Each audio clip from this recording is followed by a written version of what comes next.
Sometimes it feels as if the entire world has been murmuring the same warning forever, and now Prince Harry seems to be finally seeing it for himself. It's like every sign he brushed aside is suddenly collapsing around him in one brutal moment. And the wildest part is you can almost sense the instant that shimmering dream he clung to just fractures. People are wondering, has Harry finally slammed into the emotional breaking point everyone foresaw? And if he has, what is that signal for the duo who once paraded themselves as the unstoppable force meant to reshape royal destiny? Prince Harry is planning a shameless return to the UK in 2026 with a plan to, and I quote, sow the seeds for a semi-permanent return to his country.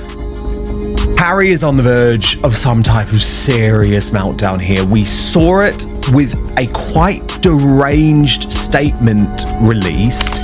In the wreckage of it all, it feels like Harry is finally catching up to what the world has been whispering for years about the once-adored Duchess of Sussex. Has the prince finally slammed into his limit? And if he has, what does that mean for the dazzling power couple who once swept across the globe like a royal storm? Back in 2018, the world couldn't look away. The vows, the gowns, the celebrities, the tension, the spectacle, it was everywhere. People swore this was the fairy tale that would reboot the entire monarchy. Harry was glowing. Meghan looked like she'd walked straight out of a polished Hollywood dream, and the world was enchanted. It felt enchanted, or at least that's what everyone wanted to believe. Jump ahead 7 years, and that glittering moment has twisted into one of the most chaotic, unpredictable royal sagas ever put on record.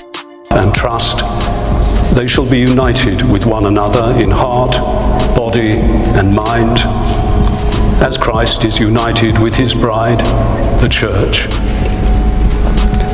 The gift of marriage brings husband and wife together in the delight and tenderness. Back in 2018, when Harry and Meghan exchanged vows, the event was a glitter-drenched spectacle loaded with celebrities and Hollywood shine. The media branded it the royal wedding of the century, a modern fantasy, a bold break from tradition, a declaration that the monarchy was stepping into an entirely new age. But jump ahead 7 years, and that so-called revolution has spiraled into something far darker for the royal institution. What once looked pioneering has curdled into a string of disasters. Endless controversies, mounting drama, explosive scandals, and simmering tensions have erupted from what was meant to be the monarchy's fresh start. And it's no secret the former Suits actress has dominated headlines, but rarely for anything positive. She became the lightning rod for outrage, backlash, and relentless scandal. From the second they said, "I do," it was like they unlocked a gateway to chaos that never closed. Their relationship was everywhere. Documentaries, tell-all interviews, invasive paparazzi shots, daytime talk shows picking apart every blink, every sigh, every rumor. And then came the detonation point, the infamous Megxit, a decision that rattled the crown, fractured public opinion, and sent global commentators into a frenzy.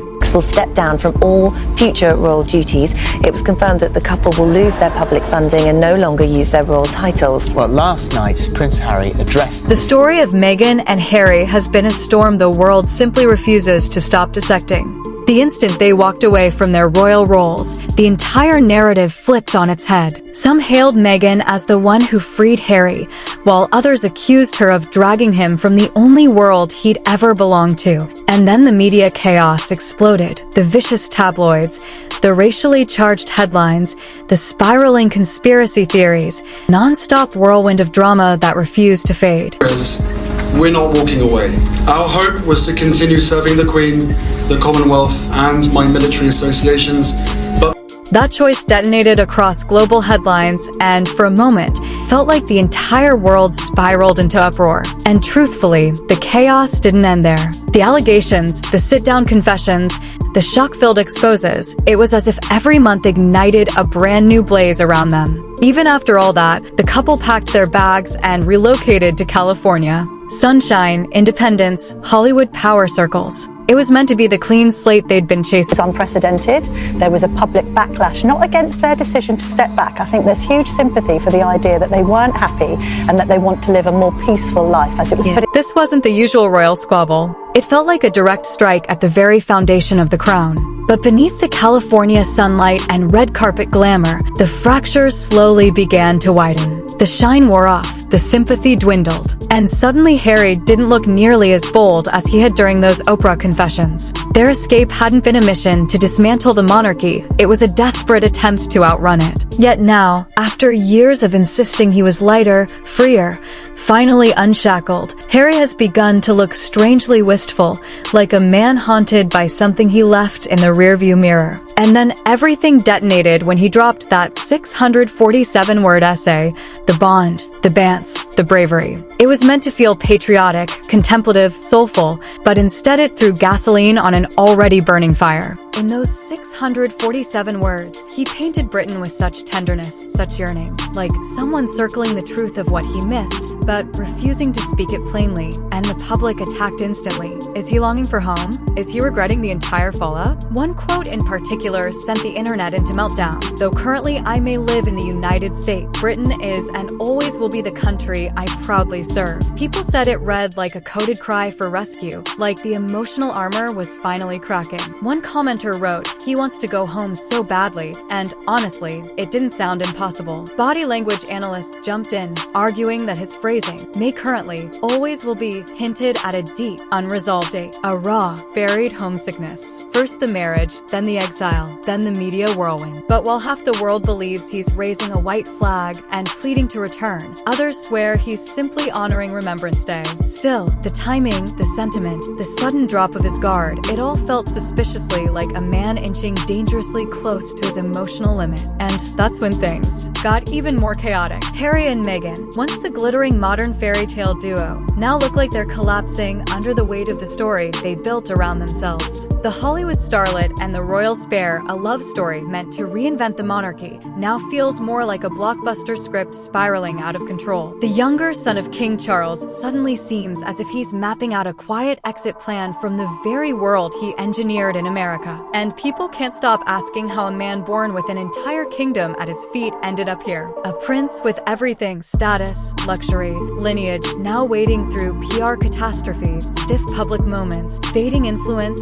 and a wife endlessly accused of steering the ship. Every overly curated pose is picked apart as if it were scripted, a performance, a grasp at staying in the spotlight. The Oprah tell-all, the Netflix saga, the accusations, the grievances, the contradictions, the demands for privacy that somehow always led to more confessions, and now their titles clutched like the final scraps of royal legitimacy they're still holding onto. Harry once warned the monarchy was a ruthless game, but now, after the streaming deals, the memoir, the endless interviews, the question has flipped. People are staring at him and asking who's actually playing the game now. And then came that clip, the security footage Meghan herself released. What was intended to look adorable and intimate, Meghan hugging Harry after a Dodgers win, blew up in their faces. Viewers insisted Harry seemed uneasy, rigid, almost cornered, as if the charm act slipped because he didn't realize the moment would be broadcast to millions. Within hours, the internet exploded with, "He looks like a hostage." The essay, the body language breakdowns, the strange interactions, everything poured gasoline on the speculation. But the chaos wasn't done yet. During Remembrance Week, while the entire royal family appeared in somber tributes, Harry and Meghan were somewhere entirely different, Hollywood, glimmering under spotlights at a lavish gala. Kris Jenner's James Bond-themed birthday blowout. Serena Williams, Justin Bieber, Paris Hilton, Mariah Carey, a cascade of A-listers. Flashy, loud, excessive, the exact opposite of the monarchy's solemn ceremonies. And the outrage was immediate. How do you claim to honor veterans while spending the night drenched in celebrity glitz? Critics shredded them. Commentators piled on. The contrast between William commanding the Earthshot stage in Brazil and Harry celebrating in California was savage. Their brand, once the hottest royal phenomenon since Diana, is slipping through their fingers. Spotify walked away. Netflix pulled back. Archetypes fizzled out. Their once electric star power is fading fast. And now the whispers are turning into full-blown speculations. speculation. Is Harry trying to inch his way back? Is he finally cracking under the pressure? Is he realizing the life he fought for isn't the life he actually wanted? Because honestly, his emotional unraveling feels almost visible now. Whether this is a breaking point, a marriage under strain, or a man aching for the world he abandoned, one thing is undeniable: Prince Harry is no longer the same man he was 7 years ago. And everyone can feel the shift. And just when it looked like the chaos might finally die down, things spiraled again, because people started noticing the timing of Harry's public moments. Every time Prince William stepped out for a major event, somehow Harry appeared somewhere else on the same day. And listen, the internet never overlooks patterns. Within hours, people were murmuring that Harry might be trying to steal William's spotlight, intentionally or not. Some called it petty, some called it calculated, most called it heartbreaking. A prince who once stood shoulder to shoulder with his brother now drifting aimlessly across North America, making appearances that look more like desperate attempts to stay relevant. And the worst part? Each new sighting reveals a different layer of discomfort etched across Harry's face. It's as if the harder he tries to prove he's thriving, the more drained and misplaced he appears. Commentators who once defended him now say he's trapped between two worlds, one he walked away from, and another he can't seem to fully belong to. Hollywood fits Meghan like a glove, but Harry? He always looks slightly absent, like he's a guest wandering through a life he didn't choose, but somehow landed in. Almost as if he exchanged one gilded cage for another, only now the bars are invisible, made of expectations he never agreed to. And that's exactly why this recent essay hit so brutally, because for the first time, people felt Harry slip, like he accidentally revealed the part of himself he's been suppressing for years. The part that misses Britain far more than he wants to acknowledge. The part that misses order, identity, purpose. The part raised in ceremony, legacy, duty, a world no celebrity event can replicate. Even many of his critics admitted the essay felt sentimental, exposed, and hauntingly nostalgic. But instead of comforting him,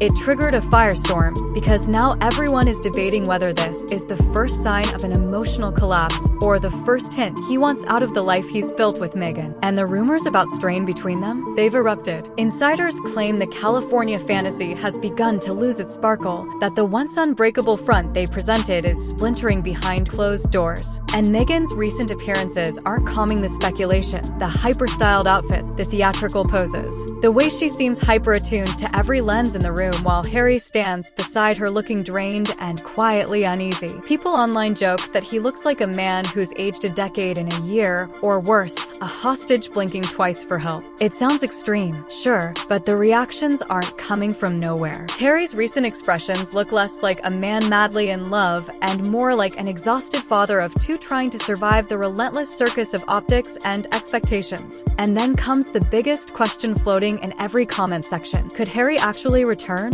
Could he swallow his pride, face the institution he publicly tore apart, and attempt to stitch together what's left of his family ties? Or has the damage gone so deep that even if he longed to go back, the bridge has already been reduced to ashes? Some royal analysts claim the family might allow him back one day, not with warmth, but with protocol and distance. Others insist there's no chance. They argue the memoir, the interviews, the personal disclosures, the Netflix saga, it was too intimate, too accusatory, too wounding. And the royal memory, they say, is long and unforgiving. But here's the truth. Whether he returns or not, something in Harry has undeniably changed. He's no longer the fiery, fearless, rebellious prince he projected in 2020. Now he seems gentler, quieter, less certain, and the public can feel something in his world is deeply misaligned. Maybe it's regret. Maybe it's pure exhaustion. Maybe it's a marriage buckling under relentless strain. Or maybe it's a man who thought he understood what freedom meant, only to learn it carried a cost he never anticipated. Whatever the reason,